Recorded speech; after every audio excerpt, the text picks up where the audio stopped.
Mythical stories या पौराणिक कहानियां, इन शब्दों को सुनकर कई लोगों के दिमाग में ये बात आती है कि मिथिकल स्टोरीज पूरी तरह से काल्पनिक होती है। इन कहानियों को बस इसलिए रचा गया है ताकि पुराने दौर में इसे मनोरंजन का साधन बनाया जा सके। पर सच्चाई तो यह है कि ज्यादातर पौराणिक कहानियों में कुछ न कुछ सच छिपा रहता है। यही वजह है कि विभिन्न देशों के पौराणिक कथाओं में भी आपको कई समानताएं देखने को मिल जाएगी। जैसे ग्रीस में बिजली का देवता जियूस हुआ करते थे, वहीं भारतीय उपमहाद्वीप में प्रचलित बिजली का देवता इंद्र है। नॉर्स के कथाओं में एक विशालकाय सर्प योरमनगैंडर का जिक्र हुआ है, जो इतना विशाल है कि समंदर को भी घेर सकता था।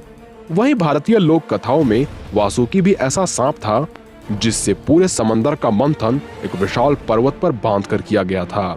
हालांकि उतने विशाल सर्पों का होना लगभग असंभव है, पर धरती के गर्भ में ऐसे कई सबूत मिले जो पौराणिक लोक कथाओं में जिक्र हो चुके जीवों से काफी मेल खाते हैं। इस आज के वीडियो में अंत तक बने रहें, क्योंकि हम जानेंगे कुछ ऐसे मिथिकल मॉन्स्टर्स को जो वास्तविकता में धरती पर रहा करते थे। पर वीडियो में आगे बढ़ने से पहले वीडियो को लाइक करना बिल्कुल भी ना भूलें। नंबर 1, कथूलू। H.P. लवक्राफ्ट के द्वारा रचित यह दानव एक कोरी कल्पना है, या इसमें थोड़ी सी सच्चाई छिपी है, क्योंकि ऑक्टोपस समान इस दैत्य की चर्चा यहूदियों के लोक कथाओं में भी हो चुकी है, जिसके बारे में ऐसा कहा जाता है कि गहरे महासागर में ये गहरी निंद्रा में चला गया है, क्योंकि रेले नामक अंडरग्राउंड सिटी की रचना करने वाला ये दानव इतना विशाल और मायावी है कि इसके पास पूरे धरती का अंत करने जितनी ताकत है, और इसकी आकार वास्तविकता में दूसरों के लिए सबसे बड़ी समस्या है। हालांकि जितनी आकार इसके बारे में बताया गया है वो सच तो नहीं हो सकता, पर क्रिटेशियस पीरियड में कथूलू के समान दिखने वाला सेफलोपोड पाए जाते थे, जिन्हें वैज्ञानिकों ने टूसोटियोथिस नाम दिया है। कथूलू जैसा दिखने वाला यह जीव सिर्फ अपीयरेंस में ही कथूलू की तरह नहीं, बल्कि इसकी आकार भी 40 फीट जितनी होती थी। इस जीव के कई टेंटिकल्स पाए जाते थे और इन्हें भी समुद्र के गहरे हिस्से में बिल्कुल अंधकार में रहना पसंद था। वैसे इसमें इतनी ताकत नहीं थी कि यह धरती का अंत कर सके, पर धरती पर गिर रहे एक उल्का पिंड ने शायद इन जीवों को 6.5 करोड़ सालों पहले डायनासोर्स के साथ अंत कर दिया। Number 2, kappa. जापान के लोक कथाओं में जिक्र हो चुके कप्पा के बारे में ऐसा बताया जाता है कि जंगल में मौजूद नदियों पर एक ऐसे जीवों का वास हुआ करता था जो दिखने में किसी टर्टल तथा मंकी फेस की तरह था। कप्पा का ज्यादातर वक्त पानी में ही बीता करता था, पर यह जमीन में भी जिंदा रह सकते थे, और सबसे डरावनी बात, ये बच्चों की तलाश में ही पानी से बाहर आते थे। यहाँ तक कि नदियों में आए राहगीरों को ये पानी में डुबोकर उसे कच्चा चबा जाया करते थे। वैसे स्नैपिंग टर्टल को भी देखें तो इन्हें भी कच्चा चबाने का अच्छा खासा एक्सपीरियंस है, पर इनके पूर्वज आर्केलॉन की बात करें तो इन्हें कप्पा का भी बप्पा माना जाता है, जो लेट क्रिटेशियस में ही विलुप्त हो गए। वरना 15 फीट विशाल तथा 3 टन भारी आर्केलॉन आज भी जिंदा होते तो इनके जबड़ों से बच पाना नामुमकिन हो जाता, क्योंकि ये इंसानों को पल भर में मारने की ताकत रखते थे।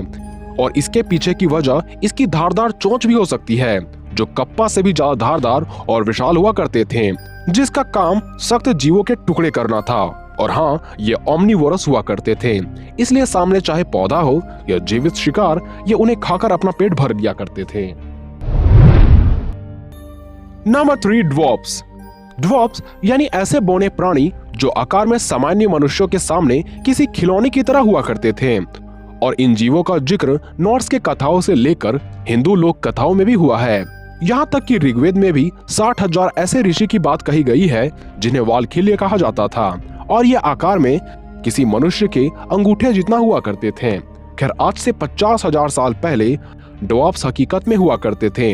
होमोसेपियंस के करीबी रिश्तेदार होमो फ्लोरोसियंसिस को इंसानों की सबसे छोटी नस्ल माना जाता था, क्योंकि इनमें अधिकतम लंबाई भी महज 3.5 फीट तक ही होती थी, जिनके कंकालों को इंडोनेशिया में मौजूद लियांगबुआ नामक गुफा में ढूंढा गया, और इसके विलुप्ति का कारण होमोसेपियंस यानी हमारे पूर्वज ही है। Number 4, Bigfoot. बिगफुट या यति की कहानियां हिमालयन क्षेत्रों में काफी प्रचलित है। इनके स्वरूप को लेकर ऐसा माना जाता है कि ये 10 से 15 फुट के चलते फिरते रीछ की तरह दिखते थे। वैसे बिगफुट जैसे ही जीव की कहानियां हिंदू माइथोलॉजी में भी बताई गई है, जिन्हें जामवंत के नाम से भी जाना जाता था, जिसे चिरंजीवी यानी अमर माना जाता है। और इन्हीं के जैसे दिखने वाले बड़े पैरों वाले रीछ को बर्फीले पहाड़ों में आज भी देखे जाने का दावा किया जाता है। यहाँ तक कि अमेरिका में भी साल 1967 में कुछ इसी तरह के दिखने वाले जीव की वीडियो भी बनाई गई थी, जिन्हें लोग एडिटेड भी मानते हैं। पर आज से 37 लाख साल पहले कैमरा का आविष्कार हो जाता तो शायद एडिट करने की आवश्यकता भी नहीं पड़ती, क्योंकि अफ्रीकन कॉन्टिनेंट में इंसानों की तरह चलने वाले तथा रीछ की तरह दिखने वाले जीव ऑस्ट्रेलोपिथिकस एक वास्तविकता थे, जिनमें ताकत तो इतनी थी कि ये गोरिल्ला तक को मात दे दे, पर वक्त के साथ कम दिमाग ने इन्हें विलुप्त कर दिया। Number 5, giant snake. विशाल सांपों को लेकर कई लोक कथाएं बनाई जा चुकी है, चाहे वो नॉर्स के कथाओं का योरमंगेंडर हो, इजिप्ट की माइथोलॉजी का अपोफिस हो या हिंदू लोक कथाओं का वासुकी हो, सभी में एक समानता पाई जाती है इनके विशालकाय स्वरूप होने की। इन सर्पों में इतनी ताकत होती थी कि देवता भी इन्हें देखकर डर जाए। पर वास्तविकता में भी विशालकाय सांपों का धरती पर वास हुआ करता था, चाहे हम बात टाइटनोबोआ तथा वासुकी इंडिकस की ही क्यों न कर ले। एक और जहां टाइटनोबोआ आकार में 42 फीट के हुआ करते थे, वहीं वासुकी इंडिकस 50 फीट के एक मॉन्स्टर से कम नहीं थे, क्योंकि ये चाले तो 2-3 इंसानों को तो एक बार में ही खा जाए। और तो और ये अपने काल के एपेक्स प्रेडेटर हुआ करते थे। इसके सामने चाहे डायनासोर ही क्यों न आ जाए, ये उन पर अपनी कुंडली बनाकर उसका भी दम घोटकर मारने की ताकत रखते थे। नंबर 6, फेनरियर। नॉर्स की लोक कथाओं में फेनरियर नामक भेड़िए का जिक्र हो चुका है, जिसे लोकी की संतान तथा वोल सर्पेंट योरमंगेंडर का भाई माना गया है, जो आकार में विशाल होने के साथ साथ किसी को भी मारने की ताकत रखते थे। और आज से 10,000 साल पहले आइस एज के दौरान फेनरियर जैसे भेड़िए वास्तविकता में सैकड़ों की संख्या में घूमा करते थे।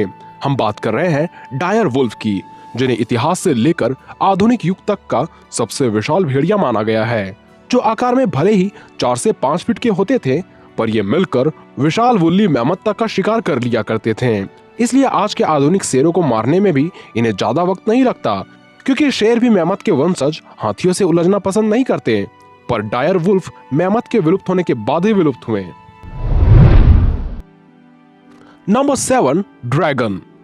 ड्रैगन्स की कहानियां न सिर्फ चीन बल्कि दुनिया के कई हिस्सों में सुनाई जाती आ रही है, और इसका संभवतः कारण हो सकता है डायनासोर के कंकालों का मिलना, क्योंकि पुराने दौर के इंसानों को अगर गलती से किसी डायनासोर की हड्डी मिली होगी तो ड्रैगन नामक कल्पना का जिक्र हुआ होगा, जो आसमान में उड़ने तथा मुंह से आग निकालने की ताकत रखते थे, तथा ये इतना विशाल थे कि इंसानों को तो ये पल भर में ही लेकर उड़ जाएं। खैर, मुंह से आग निकालने वाली बात को छोड़ दे तो आज से 6.5 करोड़ साल पहले क्वेट्ज़लकोटलस नामक जीव दुनिया का सबसे बड़ा उड़ने वाला जीव वास्तविकता में पाए जाते थे। अगर ये अपने पंखों को फैलाकर आसमान में उड़े तो आपको लगेगा कि साक्षात एक बस आकाश में उड़ रहा है, क्योंकि पंखों सहित ये 40 फीट विशाल हुआ करते थे और इसके चोंच की लंबाई ही करीब 8 फीट यानी 2 इंसानों जितनी होती थी। इसलिए इंसानों को अगवा करना बस इसके चोंच का ही काम था। नंबर 8, लॉच नेस मॉन्स्टर। वाटर हॉर्स के नाम से मशहूर लॉच नेस मॉन्स्टर के किस्से स्कॉटलैंड के लॉच नेस नामक झील के आसपास 1500 साल पहले शुरू हुई थी, क्योंकि उस वक्त के कई लोगों ने झील में मौजूद एक लंबी गर्दन वाले मॉन्स्टर को देखे जाने का दावा किया। यहाँ तक कि ये कहानी इतनी प्रसिद्ध हुई कि इस पर एक मूवी भी बन चुकी है। पर आज की दुनिया में इस जैसे जीव की सच्चाई को किसी मजाक से कम नहीं माना जाएगा। पर धरती में आज से 6.5 करोड़ सालों पहले झीलों में तो नहीं पर महासागरों में कोई मौत बनकर घूमा करते थे, जिसे हम प्लेसियोसोरस के नाम से भी जानते हैं। माना जाता है ये आकार में करीब 50 फीट के हुआ करते थे। यहाँ तक कि इसके गर्दन की ही लंबाई की बात कर ले तो ये 5 इंसानों के बराबर थी। इस हिसाब से ये लॉच नेस मॉन्स्टर से भी काफी विशाल है और कहीं ना कहीं उससे भी खूंखार। नंबर 9, मैपिंगुआरी।